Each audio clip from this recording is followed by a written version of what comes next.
అందుకే చిన్నపిల్లలకి జాతకరీత్యా ఏవైనా ఇబ్బందులుంటే తొలగించడానికి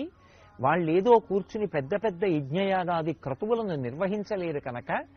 చిల్లర పైసలు, బంతిపూలు, రేగుపళ్ళు, చెరుకు ముక్కలు, కొబ్బరి ముక్కలు ఇటువంటివి కలిపి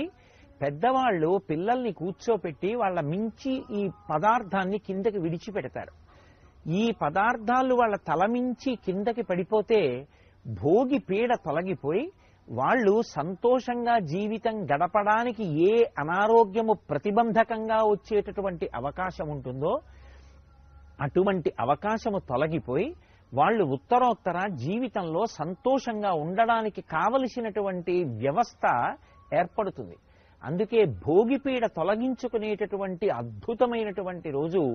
భోగి